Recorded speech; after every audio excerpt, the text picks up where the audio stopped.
KPSC ನೇಮಕಾತಿ ಪ್ರಕ್ರಿಯೆ ರದ್ದುಗೊಳಿಸುವಂತೆ ಆಕಾಂಕ್ಷಿಗಳ ಒತ್ತಾಯ 400 ಪಶು ವೈದ್ಯಾಧಿಕಾರಿಗಳ ಹುದ್ದೆಗೆ ಜನವರಿ 8ರಂದು ನಡೆದಿದ್ದ ಪರೀಕ್ಷೆ ಜುಲೈ 17ರಂದು ಹೊರಬಿದ್ದ ಫಲಿತಾಂಶ ಕಂಡು ಅಭ್ಯರ್ಥಿಗಳು ಶಾಕ್ ಆಗಿದ್ದಾರೆ.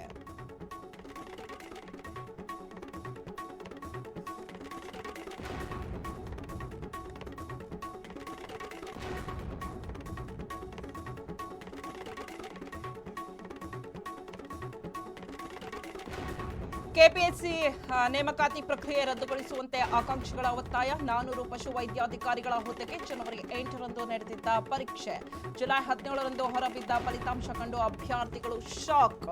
ಇತ್ತೀಚೆಗಷ್ಟೇ ಅಮಾನತಾದ ಶಿವಶಂಕರಪ್ಪ ಸಾಹುಕಾರ್ ಕೈವಾಡ ಆರೋಪ. ನೇಮಕಾತಿಯಲ್ಲಿ 60% ಅಕ್ರಮ ಆಗಿರುವ ಬಗ್ಗೆ ಆಕಾಂಕ್ಷಿಗಳು ಗಂಭೀರ ಆರೋಪ. ಇಡೀ ನೇಮಕಾತಿ ಪ್ರಕ್ರಿಯೆ ರದ್ದುಗೊಳಿಸಿ ಮರು ನೇಮಕಾತಿಗೆ ಒತ್ತಾಯ. ವಿಧಾನಸೌಧ ಪೊಲೀಸ್ ಠಾಣೆಯಲ್ಲಿ ವಿದ್ಯಾರ್ಥಿಗಳಿಂದ ದೂರು ದಾಖಲು. ಒಂದು ಹುದ್ದೆ ಬರೋಬ್ಬರಿ 80 ಲಕ್ಷ ರೂಪಾಯಿಗೆ ಬಿಕರಿಯಾಗಿರುವಂತಹ ಆರೋಪ.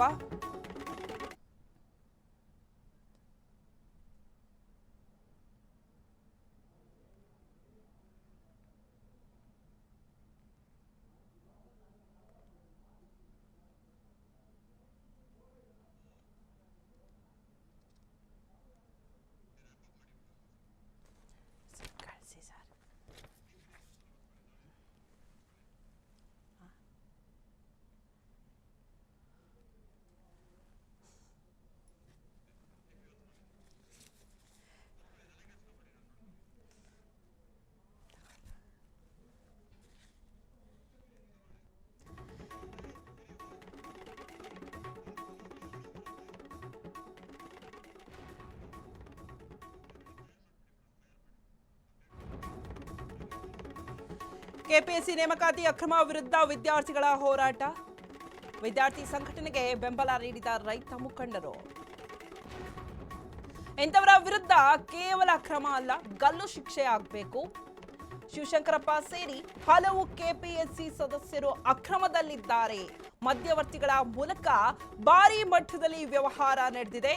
ಅಭ್ಯರ್ಥಿಗಳಿಗೆ ಕರೆ ಮಾಡಿ ದುಡ್ಡು ಕೊಡಲು ಬೇಡಿಕೆಯನ್ನ ಇಟ್ಟಿದ್ದಾರೆ. ದೂರು ನೀಡಿದ ಬಳಿಕ ರೈತ ಮುಖಂಡ ಶಿವಣ್ಣ ಹೇಳಿಕೆಯನ್ನ ಕೊಟ್ಟಿದ್ದಾರೆ.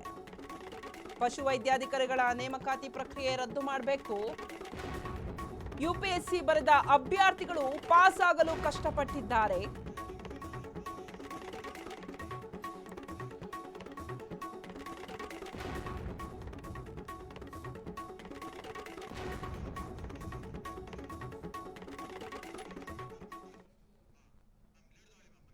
ಹಾಗಾದ್ರೆ ಇದರ ಕಿಂಗ್ ಪಿನ್ ಆದಂತಹ ಮೊಹಮ್ಮದ್ ಆರಿಫ್ ಏನ್ ಮಾತಾಡಿದ್ದಾರೆ ನೀವೇ ಕೇಳಿ.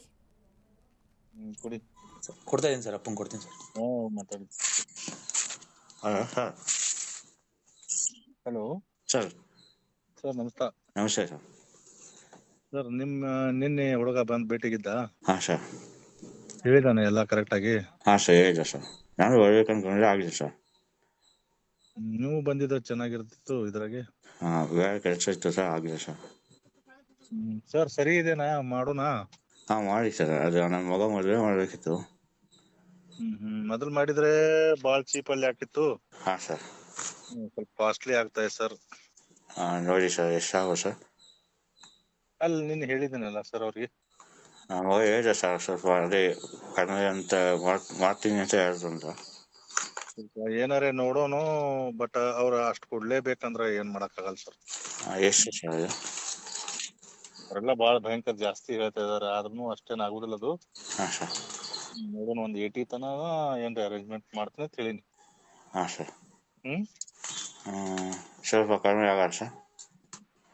ಸರ್ 70 ಸರ್, ಅವ್ರು ಓಕೆ ಅಂದ್ರೆ ನಂದೇನ್ ತೊಂದ್ರೆ ಇಲ್ಲ ಸರ್. ಹಾಂ ಸರ್. ಅವ್ರು ಆಗಲ್ಲ ಅಂದ್ರೆ ನಾನು ಏನು ಮಾಡಕ್ ಆಗಲ್ಲ ಸರ್. ನಿನ್ನೆ ಹೇಳಿದ್ದೀನಿ ನಾನು ಅವ್ರಿಗೆ, ಮುತ್ತವ್ರಿಗೆ. ನೋಡಿ ಅಂದ್ರೆ 80 ಓಕೆ. ಈಗೇನು ಮಾಡ್ಬೇಕು ಹೇಳಿ ಸರ್ ನೆಕ್ಸ್ಟ್? ಸ್ವಲ್ಪ ಬೇಗ ಮಾಡ್ಕೊಡ್ತೀನಿ. ಬೇಗ ಅಂದ್ರೆ ಸರ್ ನಾಳೆ ಸೋಮವಾರ. ಹಾಂ ನಾಳೆ. ಹೌದು ಸರ್. ನಾಳೆ ಸೋಮವಾರ, ನಾಳೆ ಅರ್ಧ ತೆಗ್ದ ಅವ್ರದ್ದು ಕ್ಲಿಯರ್ ಮಾಡ್ತೀನಿ ಸರ್. ನಾಳೆ ಸರ್? ನಾಳೆನೆ ಮಾಡ್ತೀನಿ. ಓಕೆ, ನಾಳೆ.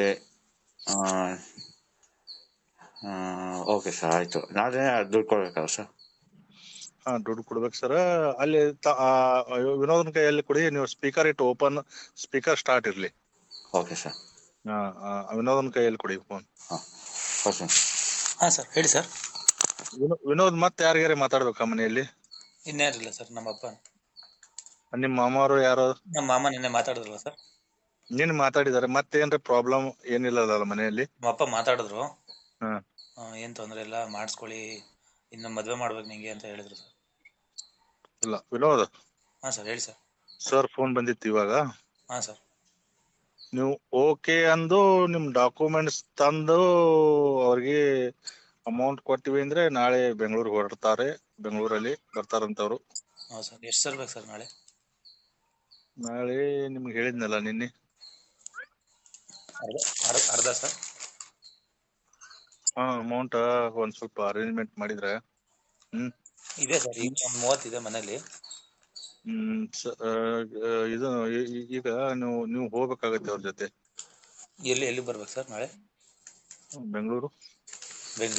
ಬೆಂಗಳೂರಲ್ಲಿ ಅದೆಲ್ಲ ಅರೇಂಜ್ಮೆಂಟ್ ಮಾಡ್ತೀವಿ ನಾವು. ಹೌದಾ ಸರ್? ಅಲ್ಲಿ ರೂಮ್ ಗೀಮ್ ಎಲ್ಲ ಬುಕ್ ಮಾಡಿಸ್ತೀವಿ. ಹಾಂ ಸರ್. ಇದು ಇವತ್ತು ಸಂಡೇ ಅಲ್ಲ, ಚುಟ್ಟಿ ಇವತ್ತ. ಹಾಂ ಸರ್. ಇವತ್ತ ತಕೊಂಬರಕ್ ಆಗಲ್ಲ ಅವ್ರಿಗೆ. ಆಯ್ತು ಸರ್.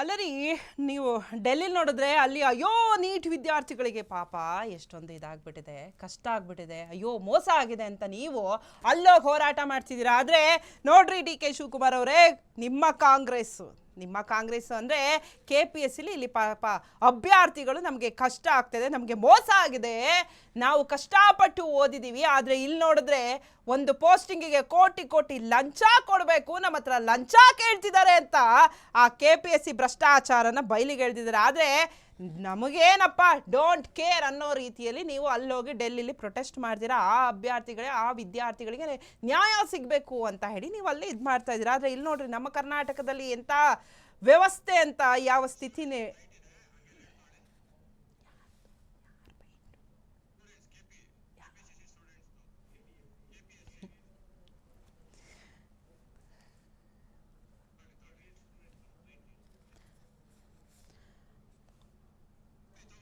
ಎಸ್, KPSC ಸ್ಟೂಡೆಂಟ್ಸ್ ಅವರೇ ಮಾತಾಡಿದ್ದಾರೆ, ಯಾವ ಥರ ಪಾಪ ಅವರಿಗೆ ಕಷ್ಟ ಆಗಿದೆ, ಯಾವ ಥರ ಇವರು ಭ್ರಷ್ಟಾಚಾರ, ಯಾವ ಥರ ಕೋಟಿ ಲಂಚ ಕೇಳಿದ್ದಾರೆ ಅನ್ನೋದನ್ನ ಅವರೇ ಮಾತಾಡಿದ್ದಾರೆ. ಅದನ್ನು ಸಹ ಪ್ಲೇ ಮಾಡಿ ನೋಡ್ಕೊಂಬರೋಣ. ಬಡವರು ಅದೇ ಹಣ ಅವ್ರ ಬಳಿ ನೀವು ಟ್ಯಾಕ್ಸ್ ಏನು ತಗೊಂಡು, ಬಡವರದು ಎಲ್ಲ ಸಾಮಾನ್ಯ ಜನರು ಟ್ಯಾಕ್ಸ್ ತಗೊಂಡು ನೀವು ಯಾವ ರೀತಿನೂ ಇದನ್ನು ಬಳಸ್ಲತ್ತೀರಿ. KPSC ಅಂದರೆ Karnataka public service commission. You are a service. It is your duty to provide the service to the nation, and you are the public servant, and public servant has to provide the service. So you are the, and India ಇರೋದು democracy ಮೇಲೆ, democracy ನಿಂತಿರೋದು constitution ಮೇಲೆ, ಸಂವಿಧಾನ. ನಾವಿಲ್ಲಂದ್ರೆ ಸಂವಿಧಾನ ಇಲ್ಲ, democracy ಇಲ್ಲ. ಯಾಕಂದರೆ ಪ್ರತಿ 5 ವರ್ಷದಲ್ಲಿ ಸರ್ಕಾರ ಬದಲಾವಣೆ ಆಯ್ತದ, ಮುಂದಿನ ಬರುವ ದಿನಗಳಲ್ಲಿ ಸರ್ಕಾರನೂ ಬದಲಾವಣೆ ಆಯ್ತದೆ. ಯಾಕಂದರೆ ಗಾಳಿ ಈ ಥರ ಆಗಲೇ ಆಯ್ತದೆ. ಹಲವಾರು ಡಿಪಾರ್ಟ್ಮೆಂಟಲ್ಲಿ KPSCದು ಹಗರಣ ಆಗ್ತಾ ಇರೋದು ವಿಷಯ ಬಂದಿದೆ, ಮತ್ತು ಇದನ್ನು ಸರ್ಕಾರ ಏನು ಮಾಡ್ತಾ ಇಲ್ಲ. ಅದಕ್ಕಾಗಿ ದಯವಿಟ್ಟು ಎಲ್ಲರ ಈ ಮೀಡಿಯಾ ಮೂಲಕ ನಮ್ಮ ಧ್ವನಿ ಇದೆಲ್ಲ ಸಾಮಾನ್ಯ ಜನರಿಗೆ ನ್ಯಾಯ ಸಿಗಬೇಕು, ಜಸ್ಟಿಸ್ ಸಿಗಬೇಕು ಅಂತ ನಮ್ದು ಆಸೆ. ಊಹೆ ಕೂಡ ಮಾಡಿರಲಿಲ್ಲ ಇಂಥ ಒಂದು ಹುದ್ದೆಗಳಲ್ಲೂ ಕೂಡ ಬೃಹತ್ ಪ್ರಮಾಣದ ಭ್ರಷ್ಟಾಚಾರ KPSC ವತಿಯಿಂದ ಮಾಡ್ತಾರೆ ಅಂತೇಳಿ ನಮಗೆ ಗೊತ್ತಿರಲಿಲ್ಲ. ಆದ್ರೂ ಸಹ ಇಲ್ಲೂ ಕೂಡ ಒಂದು ಬೃಹತ್ ಪ್ರಮಾಣದ ಭ್ರಷ್ಟಾಚಾರ ನಡೆದಿದೆ. ಇದರಲ್ಲಿ 100 ಕೋಟಿ ರೂಪಾಯಿ ಹಗರಣಗಳಾಗಿದೆ. ಯಾಕೆ ಅಂತ ಹೇಳಿದ್ರೆ, ಇವತ್ತು ಇದು ಕಾಲ್ಫಾರ್ಮ್ ಆಗಿದೆ 400 ಪೋಸ್ಟ್. ಇವತ್ತು ಇದರಲ್ಲಿ ಮೆಜಾರಿಟಿ ಅಂದ್ರೂ ಮೋರ್ ದನ್ 60% ಸೀಟ್ಸ್ಗಳು ಇವತ್ತು ಸೇಲ್ ಆಗಿದಾವೆ. ಬರೋಬ್ಬರಿ 80 ಲಕ್ಷ ರೂಪಾಯಿಗೆ ಒಂದೊಂದು ಹುದ್ದೆ ಮಾರಾಟ ಆಗಿದೆ. ಈ KPSC ಸಂಸ್ಥೆಗೆ ನಾಚಿಕೆನೂ ಇಲ್ಲ, ಮಾನನೂ ಇಲ್ಲ, ಮರ್ಯಾದೆನೂ ಇಲ್ಲ ಅಂತ ಹೇಳಿ ಅತ್ಯಂತ ಜವಾಬ್ದಾರಿಯುತವಾಗಿ ಹೇಳ್ತಾ ಇದ್ದೀನಿ. ಯಾತಕ್ಕಂತ ಹೇಳಿದ್ರೆ, ಈ ಒಂದು ಪರೀಕ್ಷೆಗೋಸ್ಕರ ವಿದ್ಯಾರ್ಥಿಗಳು ಹಗಲು ರಾತ್ರಿ ಕಷ್ಟಪಟ್ಟು ಯಾವ ರೀತಿ ಅದಕ್ಕೆ ಅಧ್ಯಯನ ಮಾಡಿರ್ತಾರೆ, ತಯಾರಿಯನ್ನ ಮಾಡಿರ್ತಾರೆ ಅಂತ ಹೇಳಿ ನಿಮಗೆ ಏನಾದ್ರೂ ಗೊತ್ತಿದೆ ಸ್ವಾಮಿ? ಯಾತಕ್ಕಂತ ಹೇಳಿದ್ರೆ ನಿಮ್ಗೆ ಇದ್ರ ಬಗ್ಗೆ ಎಲ್ಲ ಮಾಹಿತಿ ಇರಲ್ಲ. ನಿಮ್ ಮಕ್ಕಳೆಲ್ಲ ಐಷಾರಾಮಿ ಬದುಕ್ತಾ ಇದ್ದಾರೆ, ಆಡಿ BMW ಕಾರಲ್ಲಿ ಓಡಾಡ್ತಾ ಇದಾರೆ ಹೊರತು ಇವತ್ತು ರೈತರ ಮಕ್ಕಳು ಎಷ್ಟು ಕಷ್ಟಪಟ್ಟು ಓದ್ತಾ ಇದ್ದಾರೆ, ಅವರ ಆರ್ಥಿಕ ಪರಿಸ್ಥಿತಿ ಹಿನ್ನಡೆ ಇದ್ರೂ ಕೂಡ ನಾನು ಈ ಸಮಾಜದಲ್ಲಿ ಒಂದು ಒಳ್ಳೆ ಪ್ರಜೆ ಆಗ್ಬೇಕು, ಜನಸಾಮಾನ್ಯರಿಗೆ ಒಂದು ಸೇವೆನ ನೀಡಬೇಕು ಅಂತ ಒಂದು ಮನಸ್ಥಿತಿಯನ್ನ ಇಟ್ಕೊಂಡು ಈ ಪರೀಕ್ಷೆಗೆ ತಯಾರಿ ನಡೆಸ್ತಾ ಇದ್ದಾರೆ. ಆದ್ರೆ ಇವತ್ತು ನೀವು ಯಾವ ರೀತಿ ನೀಚ ನಿರ್ಲಜ್ಜತನದಿಂದ ನಡ್ಕೊಳ್ತಾ ಇದ್ದೀರಾ ಅಂತ ಹೇಳಿದ್ರೆ ಪ್ರತಿ ಒಂದು KPSC ಆಗುವಂತ ಪ್ರತಿಯೊಂದು ಪರೀಕ್ಷೆಲೂ ಕೂಡ ಹಗರಣ ಆಗ್ತಾ ಇದೆ, ಭ್ರಷ್ಟಾಚಾರ ಆಗ್ತಾ ಇದೆ, ಅಕ್ರಮ ಆಗ್ತಾ ಇದೆ. ಆದ್ರೆ ಅಧಿಕಾರಕ್ಕೆ ಬರುವಂತ ಸರ್ಕಾರಗಳು ಏನ್ ಮಣ್ಣು ತಿಂತಾ ಇದ್ದೀರಾ ನೀವು? ಹೊಟ್ಟೆಗೆ ಅನ್ನ ತಿಂತೀರಾ ಅಥವಾ ಬೇರೆ ಏನಾದ್ರು ತಿಂತೀರಾ ನೀವು ಅಂತ ಪ್ರಶ್ನೆನ ಮಾಡ್ತಾ ಇದ್ದೀನಿ. ಯಾಕೆ ಇಷ್ಟು ನೋವಿಂದ ಇದನ್ನ ಹೇಳ್ತಾ ಇದೀನಿ ಅಂತ ಹೇಳಿದ್ರೆ KPSC ಮೇಲೆ ಇದು ಮೊದಲನೇ ಬಾರಿ ಬರ್ತಾ ಇರ್ತಕ್ಕಂಥ ಆರೋಪ ಅಲ್ಲ. ಯಾವುದೇ ಒಂದು ಪರೀಕ್ಷೆ ಮಾಡಿದ್ರು ಸಹ ಇದೇ ಹಣೆ ಬರ. ಇವತ್ತು ಈ ಹಿಂದೆ KS ಪರೀಕ್ಷೆ ಆಗಿತ್ತು. ಆ KS ಪರೀಕ್ಷೆಯಲ್ಲಿ ಅಂತಿಮವಾಗಿ ಏನು ಒಂದು ಓರಲ್ ಇಂಟರ್ವ್ಯೂ ನಡೆಯುತ್ತೆ 25 ಮಾರ್ಕ್ಸ್ಗೆ. ಆ 25 ಮಾರ್ಕ್ಸ್ಗೆ ಬರೋಬ್ಬರಿ 1.5 ಕೋಟಿ ರೂಪಾಯಿ ಡಿಮ್ಯಾಂಡ್ ಇರ್ತೀರಾ ನೀವು. ಅದಕ್ಕೆ ಅಭ್ಯರ್ಥಿಗಳಿಗೆ ಏನ್ ಹೇಳ್ತೀರಾ? ಮೊದಲನೇದಾಗಿ 50% ನೀವು ಅಡ್ವಾನ್ಸ್ ಕೊಡಬೇಕು. ಫಾರ್ ಎಕ್ಸಾಂಪಲ್ 1.5 ಕೋಟಿ ರೂಪಾಯಿ ಆ ಹುದ್ದೆಗೆ ಡೀಲ್ ಆಗಿದೆ ಅಂತ ಹೇಳಿದ್ರೆ 75 ಲಕ್ಷ ನೀವು ಅಮೌಂಟ್ ಅನ್ನ ಫಸ್ಟ್ ಕೊಡಬೇಕು. ನಿಮ್ಮದು ಅಂತಿಮವಾಗಿ ನಿಮ್ಮ ಹೆಸರು ಅಂತಿಮ ಆಯ್ಕೆ ಪಟ್ಟಿಯಲ್ಲಿ ಬಂತಂದ್ರೆ ಬಾಕಿ ಇರ್ತಕ್ಕಂಥ ಅಮೌಂಟ್ ಅನ್ನ ಕೊಟ್ಟು ನೀವು ಅಡ್ವಾನ್ಸ್ ಮಾಡುವಂತ ಟೈಮಲ್ಲಿ ಏನು ಒಂದು ಒರಿಜಿನಲ್ ಡಾಕ್ಯುಮೆಂಟ್ಸ್ ಕೊಟ್ಟಿರ್ತೀರಾ, ಮಾರ್ಕ್ಸ್ ಕಾರ್ಡ್ ಆಗಿರ್ಬೋದು, ನಿಮ್ಮ ಕ್ಯಾಸ್ಟ್ ಸರ್ಟಿಫಿಕೇಟ್, ಮತ್ತೊಂದು ಇತ್ಯಾದಿ ಇದ್ಯಾವುದೇ ಆಗಿದ್ರು ಸಹ ಇದನ್ನ ನೀವು ಅಂತಿಮ ಆಯ್ಕೆ ಪಟ್ಟಿಯಲ್ಲಿ ಬಂದಾಗ 75 ಲಕ್ಷ ಬ್ಯಾಲೆನ್ಸ್ ಅಮೌಂಟ್ ಅನ್ನ ಪಾವತಿ ಮಾಡಿದ ಮೇಲೆ ಅದನ್ನ ರಿಟರ್ನ್ ಕೊಟ್ಟು ಇಷ್ಟು ದೊಡ್ಡ ಅವ್ಯವಹಾರನ ಮಾಡ್ತಾ ಇದ್ದೀರಾ. ಸೊ ಅದಕ್ಕೋಸ್ಕರ ನಾನು ರಾಜ್ಯ ಸರ್ಕಾರಕ್ಕೆ ಎಚ್ಚರಿಕೆಯನ್ನು ಕೊಡ್ತಾ ಇದ್ದೀನಿ. ಇದು ಕೊನೆ ವಾರ್ನಿಂಗ್ ನಿಮ್ಗೆ. ಈ ಕೂಡಲೇ ಈ KPSC ಸಂಸ್ಥೆಯಲ್ಲಿ ಇರ್ತಕ್ಕಂತ ಏನು ಹೆಗಣಗಳು ಗೂಡಾಗಿದೆಯಲ್ಲ, ಭ್ರಷ್ಟಾಚಾರದ ಕಾರ್ಖಾನೆ ಆಗಿದೆಯಲ್ಲ, ಅಂತ ನಾಲಾಯಕ್ ಬೋರ್ಡ್ ಮೆಂಬರ್ಸ್ಗಳನ್ನ ಕೂಡಲೇ ಅಲ್ಲಿಂದ ಎತ್ತಂಗಡಿ ಮಾಡಿ ಆ ಒಂದು ಸಂಸ್ಥೆನ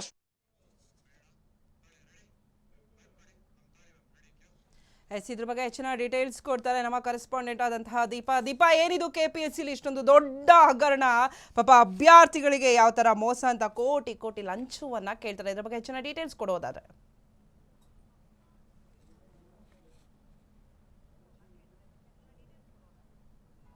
ಶಿಲ್ಪ, ಏನು ಈಗಾಗಲೇ ಈ KPSC ಪಶು ವೈದ್ಯಾಧಿಕಾರಿಗಳ ನೇಮಕಾತಿಯಲ್ಲಿ ದೊಡ್ಡ ಗೋಲ್ಮಾಲೆ ನಡೆದಿದೆ ಅಂತಾನೆ ಹೇಳ್ಬೋದು. ಯಾಕಂದ್ರೆ ಸುಮಾರು 400 ಪಶು ವೈದ್ಯಾಧಿಕಾರಿಗಳು ಈ ನೇಮಕಾತಿ ಪ್ರಕ್ರಿಯೆಯಲ್ಲಿ ಭಾಗವಹಿಸಿದ್ರು. ಅದರಲ್ಲಿ ಇನ್ನು ಒಂದು 100ರಿಂದ 150 ಅಭ್ಯರ್ಥಿಗಳಿಗೂ ಕೂಡ ಏನಿದೆ ಈ KPSC ಕಚೇರಿಯಲ್ಲಿ ಲಂಚವನ್ನ ನೀಡಿ, ಅಂದ್ರೆ ಒಬ್ಬೊಬ್ಬ ಪಶು ವೈದ್ಯಾಧಿಕಾರಿ ಅಭ್ಯರ್ಥಿಗೂ ಕೂಡ 80 ಲಕ್ಷದವರೆಗೂ ಕೂಡ ಡಿಮ್ಯಾಂಡ್ ಅನ್ನ ಮಾಡಿರುವಂತದ್ದು. ಮಧ್ಯವರ್ತಿಯಾಗಿ ಮೊಹಮ್ಮದ್ ಆರಿಫ್ ಅನ್ನುವಂತಹ ಒಬ್ರು ವ್ಯಕ್ತಿ KPSC ಒಬ್ರು ಕಚೇರಿಯಲ್ಲಿ ಕೆಲಸ ಮಾಡುತ್ತಿರುವಂತಹ ಒಬ್ರು ಸದಸ್ಯರು ಮಧ್ಯವರ್ತಿಯಾಗಿ ಕೆಲಸವನ್ನ ನಿರ್ವಹಿಸ್ತಾ ಇದ್ರು. ಅವರಲ್ಲಿ ಪ್ರತಿಯೊಬ್ಬ ಅಭ್ಯರ್ಥಿಗಳಲ್ಲೂ ಕೂಡ 80 ಲಕ್ಷ ಲಂಚವನ್ನ ಕೇಳಿರುವಂತದ್ದು. ಅದರಲ್ಲೂ ಕೂಡ ಈಗ ಅಖಿಲ ಕರ್ನಾಟಕ ವಿದ್ಯಾರ್ಥಿ ಸಂಘದ ಅಧ್ಯಕ್ಷರಾಗಿರುವಂತಹ